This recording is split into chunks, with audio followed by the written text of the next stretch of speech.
Akala ko ba rally yung pinunta ng mga tao talaga dito para ipa-impeach si VP Sara? Pero bakit may mga paayuda at bakit may mga palista dito ngayon na nakikita tayo? Ayan no, although matalino na ang mga Pilipino ngayon na sige okay lang na tumanggap pero alam ko ang nasa puso ng mga to. Pero yun nga no, nakakaawa pa rin kasi marami pa rin sa atin yung talagang gamit sa mga ganitong klase ng mga grupo. Magandang umaga mga kababayan. Babatiin ko na kayo ng magandang umaga habang maaga pa. Pero pag napanood nyo ang bidyong ito, masisira ang araw nyo. Kaya kung ayaw nyong mabwisit, huwag nyong panoorin ito. Bakit mga kababayan? Ngayong araw na ito ay isasagawa daw nila ang malawakang pagtitipon. Bakit mga kababayan at mga kapwa Pilipino? Magrarally daw sila na tinawag na people power. Ito yung pagtuligsa at pagkontra sa ginawang pagboto dito sa pagkabasura o pagkadismiss ng kaso ni Inday Sara at isinauli ito sa Kamara. Mga kababayan, alam nyo kung bakit? Yung mga taong kasali sa rally po na people power nila, huling-huli sa akto mga kababayan ng isang vlogger na malupit na si Kuya Bok. Nakuhang-kuha at huli sa akto ang mga ito na pumipila. Pinapalista ang bawat pangalan. Anong ibig sabihin nito mga kababayan? Sumama lang po yung mga tao. Nakisama ang mga Pilipino daw kuno na ipinaglalaban nila na litisin si Inday Sara. Talagang gusto nilang matanggal ang Inday Sara natin. Pero ang tunay na layunin nila mga kababayan, ang mga kababayan natin na maralita na mahihirap, na pagsasamantalahan. Siyempre, ito mga Pilipinong ito na walang alam, na talagang kapit sa patalim, na sa konting ayuda, napapasama sila sa rallying ito na ang layunin ay pabagsakin si Inday Sara. Mga kababayan, isinisigaw ng mga ito na people power daw kuno, na talagang ito daw ang tunay na layunin ng bayan. Ayaw daw nila na manatili si Inday Sara sa pwesto dahil daw sa pangungulimbat ng pera ng bayan. At ayaw na daw ng bayan si Inday Sara. Mga kababayan, totoo ba ito? Kayo po ang humusga. Ang layunin ng mga taong ito, kaya sumama dahil sa ayuda. Grabe mga kababayan ang ginagawa nito. Yung mga maralitang Pilipino na walang kaalam-alam, na talagang yung kahinaan ay huling-huli. So itong mga taong ito pumipila para sa ayuda, pero ang tunay na layunin, hindi yung puso na nararamdaman nila gutom. Hindi talaga yung sinasabi ng iba, itong grupo ni De Lima, itong grupo ni Hontiveros, Coco Pimentel, at na gustong pabagsakin si Inday Sara. Ang mga mahihirap na ito ay ginagamit nila mga kababayan. Makikita nyo po, huling-huli sa akto ang video na yung mga tao na sumama sa rally na people power na tinatawag nila na ito daw ang gusto ng bayan. Mabibwisit kayo kasi pumipila ba naman para ipalista ang pangalan? Anong ibig sabihin nito? Siyempre may ayuda. So itong mga mahihirap na ito na pagsasamantalahan mga kababayan, yung kahinaan nila, ginagamit ng mga ito para tawaging people power. People power na gutom, people power na bayad. Naku po, hindi nyo magagaya ang rally ng Iglesia ni Cristo. Ang Iglesia ni Cristo ay organisado. Sa kabahayan pa lang, sa sambahayan pa lang, may tagubilin na. Kanya-kanyang baon, kanya-kanyang pagtitipon. Talagang may panalangin, may basbas, iisa ang layunin. Pero ang mga ito, mga kababayan, kanya-kanyang ayuda. Kanya-kanyang pag-iisip. After makuha ang ayuda, layas na. Panoorin nyo po mga kababayan. Gusto nilang pantayan ang rally ng Iglesia ni Cristo, pero wala, mga kababayan. Ibinulgar ng langit ang kanilang ginagawa. Palista more, people power pa more. Huling-huli sa akto, bayad pa more. Tapos sasabihin nila yung rally ng Iglesia ni Cristo, bayad daw. Mayroon ba kayo nabalitaan na nabayaran ng mga nagpunta doon? Ngayon, kitang-kita mga kababayan, eto po. Hindi po tayo magsisinungaling. Hindi po tayo magsisinungaling. Meron tayong ebidensya. Panoorin nyo po ito mga kababayan. Ito po yung mga tagpo nakuha ni Kuya Bok TV na isang magaling na tropa natin na nagroronda sa kalye.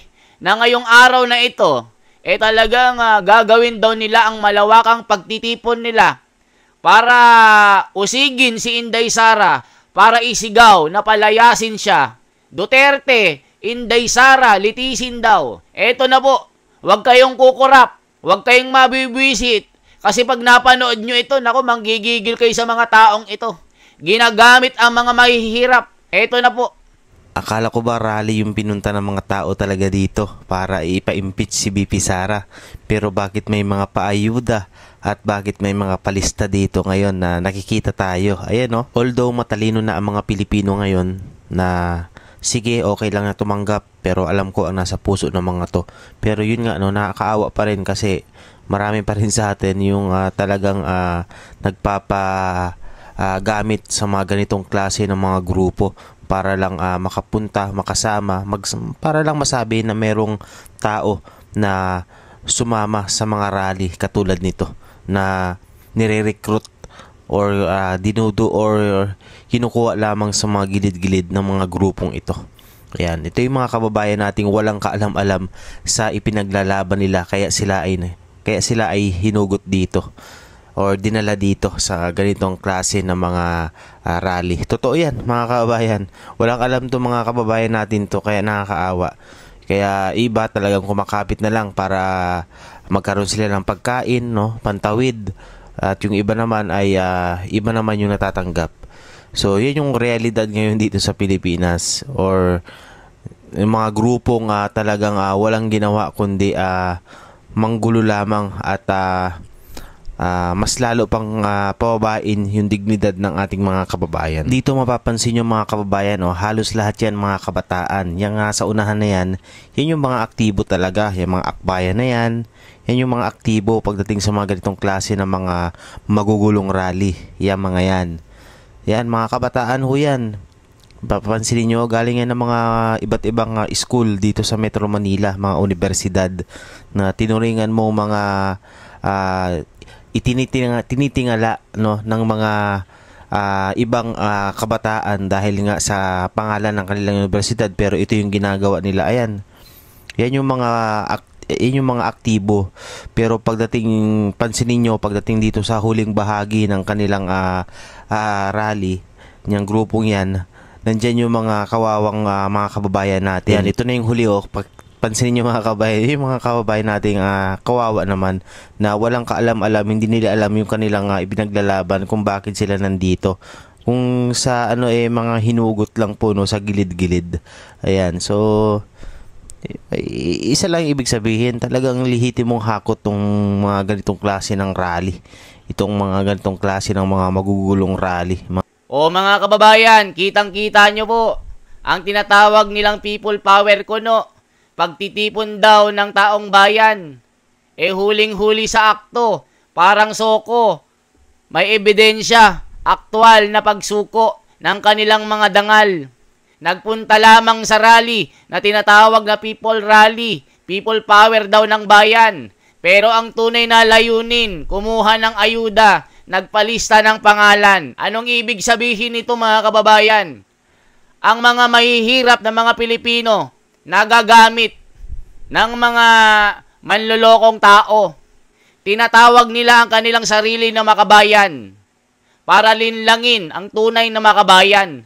Kitang-kita nyo mga kababayan, yung mga mahihirap na mga Pilipino na napulot lamang sa kalye, na wala silang magawa dahil sa sobrang hirap at gutom.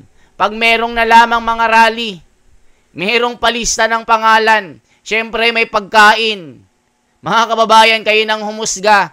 Kitang-kita nyo po ang kuha ni Kuya Bok na talagang yung mga tao na nagpunta dyan na sumisigaw ng people power para itong impeachment ni Sara matuloy. Bakit naglilista kayo ng pangalan? Bakit may pila-pila? Kita nyo mga mahal kong mga kababayan, kung walang video, hindi kayo maniniwala. Nagagamit sila sa mga ganitong pagtitipon. Gusto nilang gayahin ang rally ng kapatiran ng Iglesia ni Cristo. Pero hindi nila magaya ito. Dahil ang Iglesia ni Cristo ay isang organisado.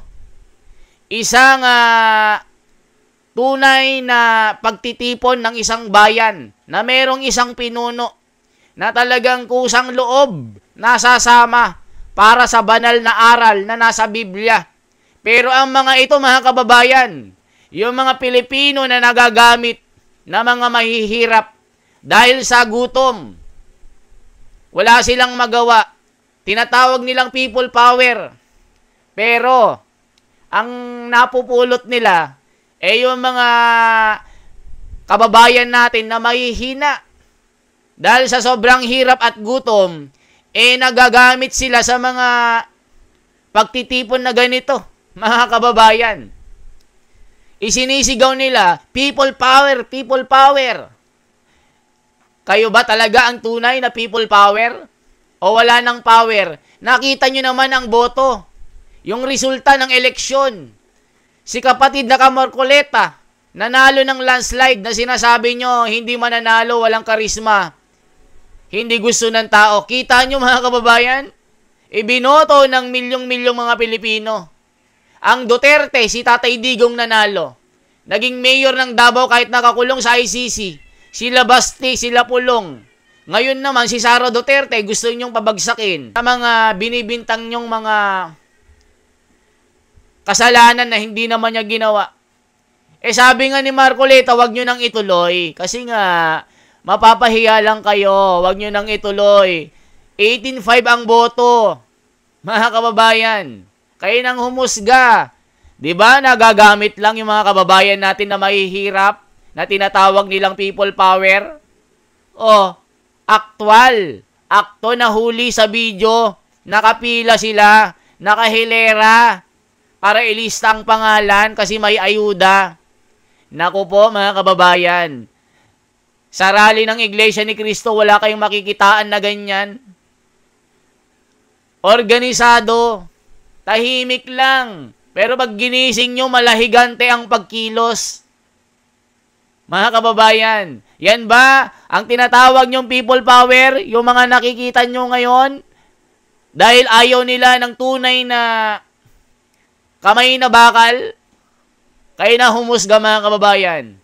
Once again, ako po si The Wonder sa Philippines. Isang like po, isang share at isang subscribe. Mabuhay po mga kababayan.